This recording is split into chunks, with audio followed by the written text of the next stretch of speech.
Flash sale का मतलब ही तेज बिक्री, मतलब सीमित समय की अवधि तक किसी प्रोडक्ट्स गैजेट्स का उपलब्ध होना, मतलब आंख झपकते ही किसी भी वस्तु प्रोडक्ट्स गैजेट्स का बिक जाना। जी हाँ, हम सब जानते हैं कि आजकल ऑनलाइन मार्केटिंग जैसे फ्लिपकार्ट, अमेजोन में फ्लैश सेल यानी डिस्काउंट जैसे ऑफर्स आए दिन आते रहते हैं। कई फर्जी कंपनियों की वजह से भी कई समस्याएं हुई हैं, धोखाधड़ी भी हुए, जिस पर लगाम कसने के लिए ई कॉमर्स प्लेटफॉर्म पोर्टल पर कंपनियों के डिस्काउंट ऑफर्स और फ्लैश सेल पर कंज्यूमर अफेयर्स मिनिस्ट्री ने रोक लगाने की मांग की थी और नए प्रावधान के सुझाव दिए थे। लेकिन अचानक से इस फैसले पर बदलाव हुआ और बता दें कि अमेजॉन, फ्लिपकार्ट जैसी ई कॉमर्स कंपनियों के डिस्काउंट ऑफर्स और फ्लैश सेल पर फिलहाल अब रोक नहीं लगेगी। कंज्यूमर अफेयर्स मिनिस्ट्री ने इस मामले पर मंगलवार 22 जून को प्रेस कॉन्फ्रेंस कर इस मामले पर सफाई जारी कर कहा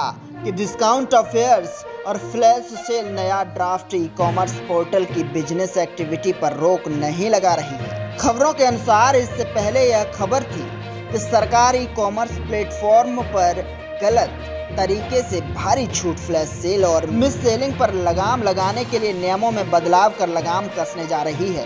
मंत्रालय का कहना है कि ई कॉमर्स प्लेटफॉर्म पर डिस्काउंट सेल जारी रहेगी। फ्लैश सेल की आड़ में ग्राहकों के साथ धोखाधड़ी और फर्जी कंपनियों पर रोक लगाने के लिए नए प्रावधान ड्राफ्ट रूल में शामिल किए गए हैं। हालांकि यह नियम अभी फाइनल नहीं हुए हैं। मंत्रालय ने कहा कि शिकायत पर जांच होगी। फ्लैश सेल की आड़ में ग्राहकों के साथ हो रही धोखाधड़ी और फर्जी कंपनियों पर रोक लगाने के लिए नए प्रावधान ड्राफ्ट रूल में शामिल किए गए हैं। दरअसल फ्लिपकार्ट, अमेजन जैसे ई कॉमर्स प्लेटफॉर्म समय समय पर मोबाइल फोन, गैजेट्स व अन्य दूसरे प्रोडक्ट्स के लिए फ्लैश सेल करते हैं। नया या ड्राफ्ट ई कॉमर्स पोर्टल की बिजनेस एक्टिविटी पर रोक नहीं लगा रही है।